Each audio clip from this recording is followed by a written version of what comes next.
सर्वप्रथम तो जय श्री कृष्ण। आज हम लोग चर्चा करेंगे कि जब किसी व्यक्ति की मृत्यु हो जाती है तो दोबारा उसका जन्म, वह दोबारा इस धरती पर क्यों आता है और क्या करे कि वह धरती पर दोबारा न आए। तो इसको बताने के लिए मैं आपको भगवत गीता के अध्याय 8 के श्लोक नंबर 16 के आधार पर बताऊंगा कि व्यक्ति मर जाता है और पुनः धरती पर चाहे मानव के रूप में चाहे किसी भी जीव के रूप में क्यों आता है और क्या करता है या क्या करे कि दोबारा उसका जन्म न हो। इसको समझेंगे, ध्यान से सुने। जो श्लोक नंबर 16 है उसी के आधार पर बताऊंगा मैं। आ ब्रह्म भुवना लोकान पुनरावर्तिनो अर्जुन मां मुपेत्य तू कौन्ते पुनर्जन्म न विद्यते। भगवान श्री कृष्ण अर्जुन से बताते हैं कि व्यक्ति मरता है, पुनः जन्म लेता है।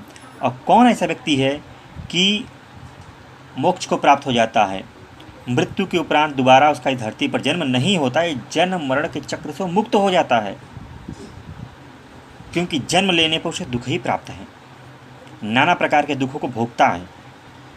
तो क्या करे कि दोबारा इस धरती पर उसका जन्म न हो। वो बताते हैं श्री कृष्ण भगवान, कहते हे अर्जुन,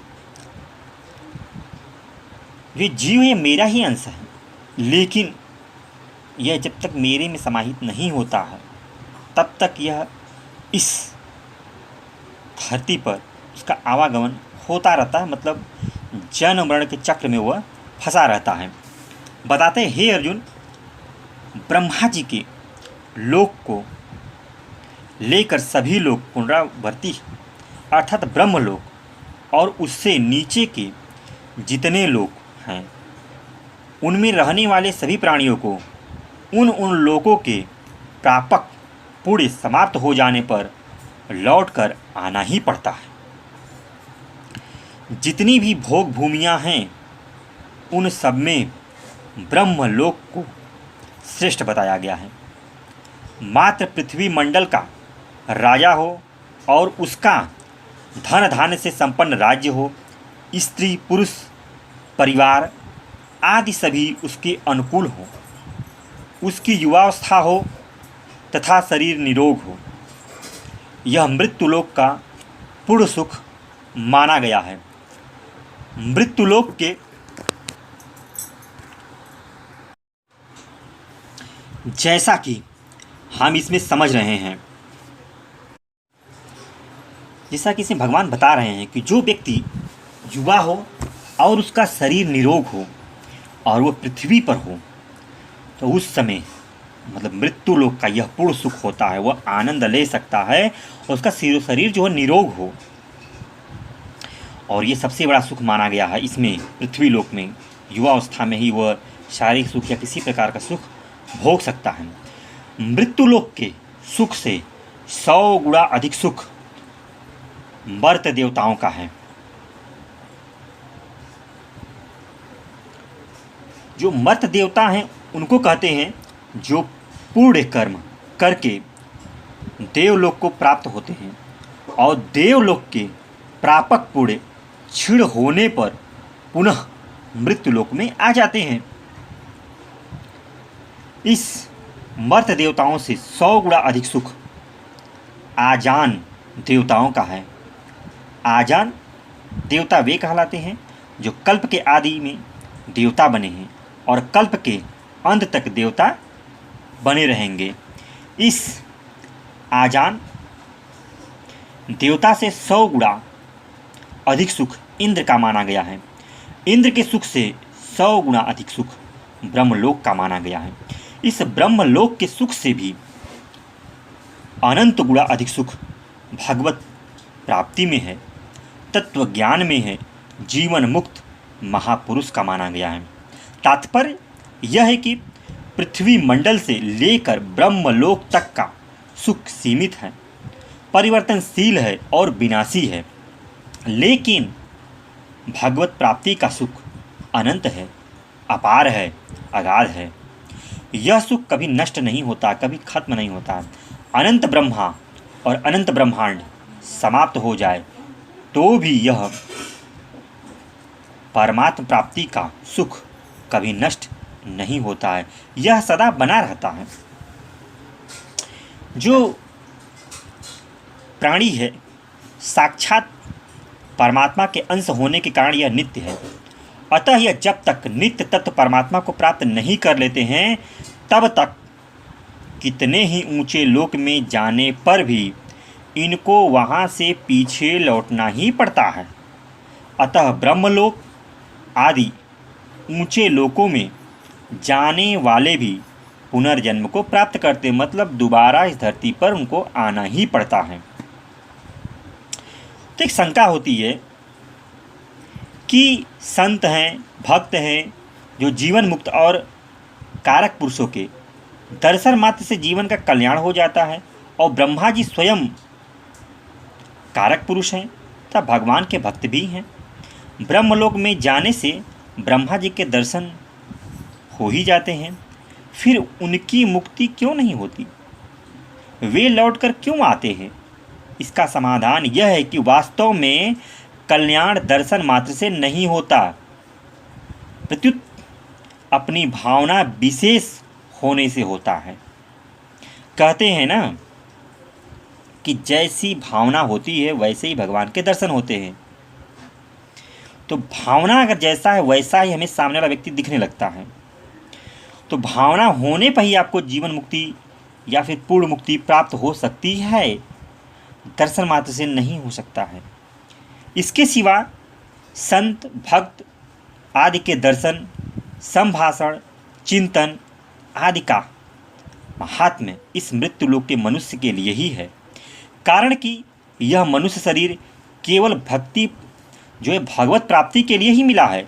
अतः मनुष्य को भगवत प्राप्ति का कोई भी और किंचन मात्र भी मुक्ति का उपाय मिल जाता है तो वह अपनी भावना के अनुसार वह मुक्त हो सकता है। ऐसा मुक्ति का अधिकार अन्य लोक में नहीं है, यह सिर्फ यही है, पृथ्वी लोक में ही है कि आप भगवत प्राप्ति करके भावना को अच्छा करके अपने आप को मुक्ति के रास्ते तक ले जा सकते हैं, मुक्ति को प्राप्त कर सकते हैं। यह लालसा बड़ी तीव्र होनी चाहिए। ऐसा पशु पक्षियों में भी भक्त हुआ करते हैं, ऐसा नहीं कि जो मनुष्य वही होता है, पशु पक्षियों में भी होते हैं, पर ये दोनों ही अपवाद रूप हैं, अधिकारी रूप में नहीं कहा जा सकता। अगर वहाँ के लोग भी अधिकारी माने जाए तो नरकों में जाने वाले सभी की मुक्ति हो जानी चाहिए, क्योंकि उन सभी प्राणियों को परम भागवत कारक पुरुष यमराज के दर्शन होते हैं। पर ऐसा शास्त्र में नहीं देखा गया है, न ही सुना गया है। इससे सिद्ध होता है कि उन लोकों में रहने वाले प्राणियों का भक्त आदि के दर्शन से कल्याण नहीं होता है।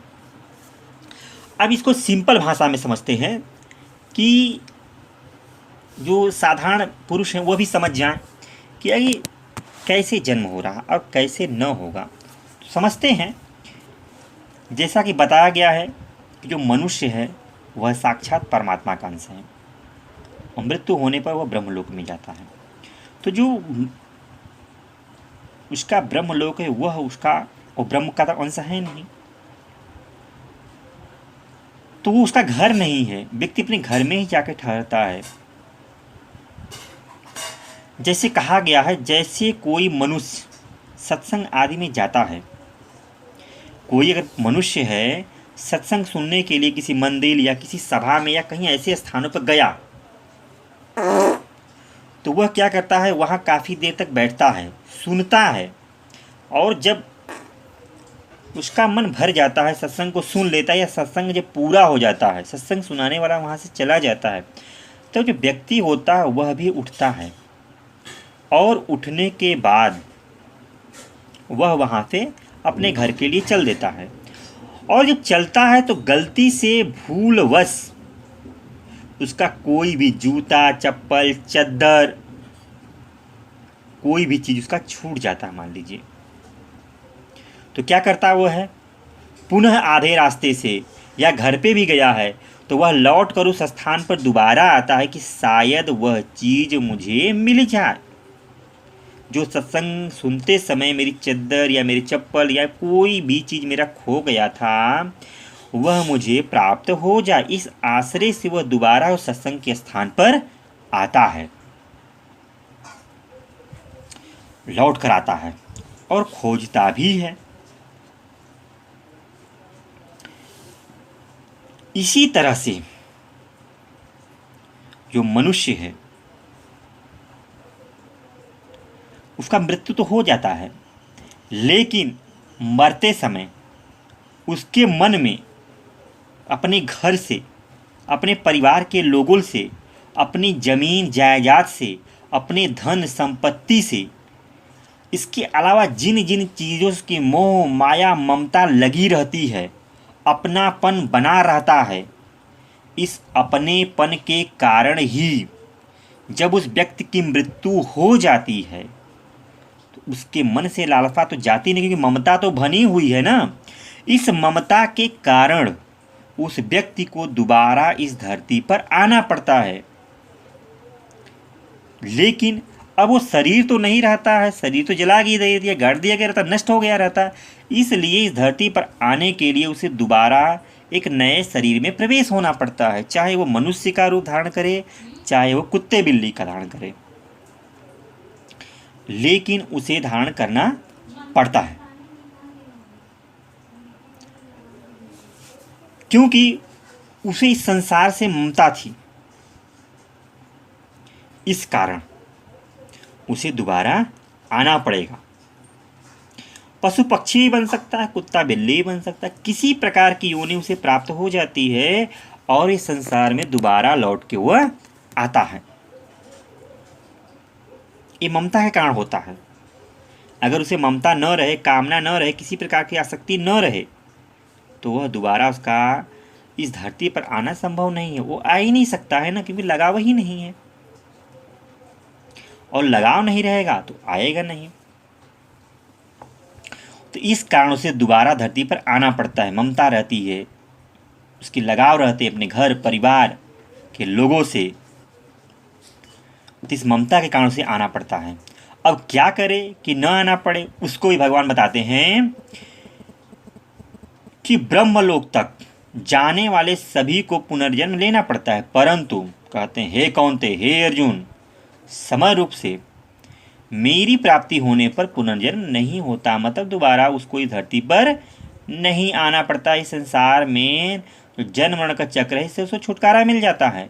मैं कालातीत हूँ, अतः मेरे को प्राप्त जो कर ले वह भी कालातीत हो जाता है। अर्थ है कि मेरे दर्शन हो जाए, मेरे स्वरूप बोध हो जाए और मेरे में प्रवेश हो जाए। जब वह मुझे प्राप्त कर लेता है तो उसका पुनर्जन्म नहीं होता है, क्योंकि वह जो जीव है मेरा ही अंश है और उसका जो परम धाम है वास्तविक रूप से मैं ही हूँ। उसका जो परम धाम है वह मेरा ही है, वह इसका घर है। और घर पे जाने के बाद व्यक्ति जल्दी कहीं पर फिर जाता नहीं है, आराम से रहता है। जैसे बताते हैं आपको हम एक उदाहरण के माध्यम से। जैसे मान लीजिए आप किसी रेलगाड़ी से कहीं जा रहे हैं, और कहाँ तक जाएंगे आप?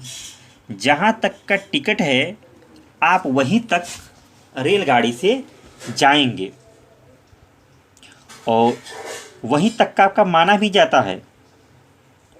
उससे आगे आप जा भी नहीं सकते हैं, क्योंकि उसमें का जो टीटी होगा ना आपको उतार देगा, इसलिए मजबूरन आपको उतरना ही पड़ता है। लेकिन अगर आप अपने घर में बैठे हैं तो बैठे ही रहिए ना, दिन भर सोए उठिए, सालों साल बैठे रहिए। क्या अपने घर से कोई उतरता है? नहीं उतरता है, न ही कोई उसे उतार सकता है, न ही उसे कोई निकाल सकता है। ऐसे ही देवताओं के लोक में जो जाता है वह मान लीजिए रेलगाड़ी में बैठा हुआ, डिब्बे में बैठा हुआ है, इसलिए उसे एक न एक दिन मनुष्य शरीर को धारण करना पड़ता है।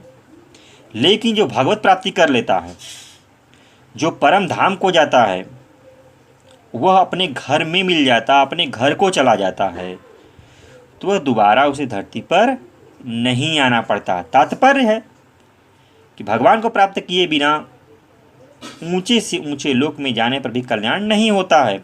अतः साधक को ऊंचे लोगों के भोगों की किंचन मात्र भी इच्छा नहीं करनी चाहिए, क्योंकि ब्रह्मलोक में जाकर पीछे लौटकर आने पर उसे आना ही पड़ता है और जन्म मरण की मृत्यु मुझे पड़ना ही पड़ता है।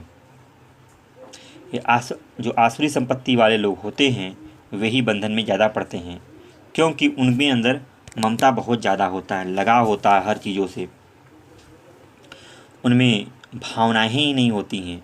वे जब तक रहेंगे तब तक उन्हें अपने किसी न किसी चीज़ से लगाव बना ही रहेगा। आप कितनों कोशिश कर ले, उन्हें किसी प्रकार का ज्ञान दे दे, लेकिन नहीं, वे इस चीज़ को स्वीकार नहीं करते हैं। थोड़ा सा समझते हैं कि ब्रह्मलोक में जाने वाले पुरुष दो तरह के होते हैं। एक तो ब्रह्मलोक के सुख का उद्देश्य रखकर यहाँ बड़े बड़े पुण्य कर्म करते हैं, मतलब मन में रखता है कि मैं वहाँ जाऊँगा तो सुख प्राप्त करूँ, इसलिए वो अच्छे अच्छे पुण्य कर्म करते हैं। तो मन में लोभ है ना। आप किसी को दान देते रहे हैं, जैसे मान लीजिए कोई पंडित जी कहते हैं कि आप किसी गरीब दुखिया को कंबल का भेंट कीजिए, कपड़े दीजिए, खाना खिलाइए, तो आपका संकट दूर हो जाएगा। तो जो शरीर का संकट वो दूर होता है ना, क्योंकि आप लोभवश वो दान कर रहे हैं। आप तो कभी लोभ दान करते नहीं हैं भाई। निस्वार्थ दान, बिना किसी के कहे, किसी को आप दुखित देखे, वह कष्ट में है और आप उसके कष्ट में थोड़ा सहायक बन सकते हैं। जैसे किसी के पैर में चप्पल नहीं है, आपका घर पास में है, आप हो सके तो आपका सामर्थ्य नया चप्पल देने को तो नया चप्पल दे सकते हैं। उसके पैरों में जो रास्ते में छोटे छोटे पत्थर धंस रहे हैं, उसको प्रॉब्लम हो रही है, तो उसका दुख दूर करने की चप्पल दे सकते हैं, या टूटा फूटा भी चप्पल तो आप दे सकते हैं। लेकिन किसी के कहने पर आप कि आपका दुख दूर होगा, उसे काला चप्पल दान कीजिए, उसे खाना खिलाइए, गरीबों में बांटिए, आप ये करेंगे, दुख तो दूर होगा। लेकिन वह स्वार्थ बस कर रहे हैं, बस उतने तक करेंगे, जैसे ही दुख दूर फिर आप काम ख़त्म कर देंगे, जिससे क्या होगा। तो वही कह रहा, ब्रह्मलोक का सुख भोगने के लिए ब्रह्मलोक में जाते हैं, और दूसरे जो परमात्मा के लिए ही तत्परतापूर्वक साधन में लगे हुए हैं, परंतु प्राणों के रहते रहते परमात्मा प्राप्ति हुई नहीं और अंत काल में भी किसी कारण विशेष से साधन से विचलित हो गए, वे ब्रह्मलोक में जाते हैं और वहाँ रहकर महाप्रलय में ब्रह्मलोक मतलब ब्रह्मा जी के साथ ही मुक्त हो जाते हैं।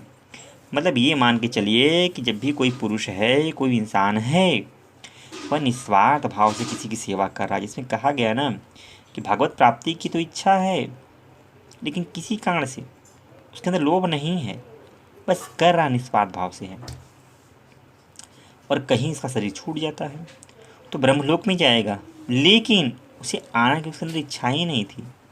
तो ब्रह्मलोक में जाते हैं, वहाँ रहकर महाप्रलय कारण ब्रह्मा जी के साथ ही मुक्त हो जाते हैं। इन साधकों का ब्रह्मलोक की सुख भोग का उद्देश्य नहीं होता है, किंतु अंतकाल में साधन से विमुक्त होने तथा अंतःकरण में सुख भोग की किंचन मात्र इच्छा रहने से ही उनका ब्रह्मलोक में जाना पड़ता है। इस प्रकार ब्रह्मलोक का सुख भोग कर ब्रह्मा जी के साथ मुक्त होने को क्रम मुक्ति कहते हैं। परंतु जिन साधकों को यही बोध हो जाता है वे यहाँ ही मुक्त हो जाते, इनको सद्यो मुक्ति कहते हैं। सद्यो मुक्ति का मतलब ही होता है कि वह दोबारा इस धरती पर उसका जन्म नहीं होगा, वह हमेशा के लिए मुक्त हो जाता है और वह कभी दोबारा जो जन्म मरण का चक्र इसमें फंसता नहीं है। सिंपल सी बात भगवान कृष्ण अर्जुन को समझा रहे हैं, लेकिन ये समझाने का जो माध्यम था हम समाज के लिए, जो पुरुष हैं इनके लिए है। क्योंकि हम अगर कोई दान पुण्य कर रहे हैं, हमारे को कोई दुख आया उसके लिए करते हैं, तो कोई बड़ी बात हम नहीं कर रहे हैं, क्योंकि अपने दुख को दूर करने के लिए हर व्यक्ति कार्य करता है। आजकल समाज में आप देखे ही हैं कि ये करो ये दुख दूर होगा, ये करो नहीं। आप अपने मन से बिना किसी इच्छा के किसी की सहायता कर रहे हैं, चाहे जानवर हो, चाहे मनुष्य हो, चाहे देवता, यथासंभव आप उसकी सहायता करने में आपकी सामर्थ्य है तो कीजिए। करके देखिए, आपको अच्छा भी लगेगा। और सामने वाला जब खुश होता है तो वही जो खुशी, वो आशीर्वाद दे रहे थे, उसका मन प्रसन्न होता है कि सब जानते हैं कड़कड़ में ईश्वर विराजमान है। तो जो उसकी अंतरात्मा खुश होती है ना, वही आशीर्वाद बन जाता है आपका। हम किसी को कर्ज देते हैं दुख में, तो वह कर्ज आपने कोई कल्याणकारी नहीं किया, कोई आपके यहाँ काम कर रहा है, काम के बदले उसे पैसा देते, कोई बहुत बड़ी बात नहीं होती है, क्योंकि काम कर रहा है ना, तो काम के बदले उसे पैसा दे रहे हैं। लेकिन ऐसा हुआ कि उसे ज़रूरत थी पैसे की, आपने दे दिया, और जब उसको हुआ तो आपको दिया नहीं दिया इससे आप कोई मतलब ही नहीं रखें, तब एक पुण्य का कार्य हो जाता है। दे दिया तो ठीक, नहीं दिया कोई बात नहीं, देने वाला तो ईश्वर ही आप मान रहे हैं, और अपने काम को आप सुचारू ढंग से कर रहे हैं। क्योंकि जब लेने की भावना नहीं रहेगी तो आपके अंदर क्रोध नहीं जागेगा, इससे द्वेष नहीं होगी, आप सबसे प्रेम पूर्वक बात करेंगे। तो मुक्त होने के लिए पहले बताया कि हमारा इस संसार में रहते रहते प्रेम और जो मोह माया बना हुआ, इसी कारण दोबारा हमारा जन्म किसी भी रूप में होता है। और जब यही मोह माया एकदम खत्म हो जाता है लोगों से, तो जब मृत्यु होती है तो दोबारा वह व्यक्ति का जन्म नहीं होता इस संसार में, वह हमेशा के लिए मुक्त हो जाता है। उसको इस धरती पाने के लिए किसी शरीर को आवश्यकता नहीं होती है, वह पूर्ण मुक्ति मानी जाती है। जय श्री कृष्ण, जय श्री कृष्ण।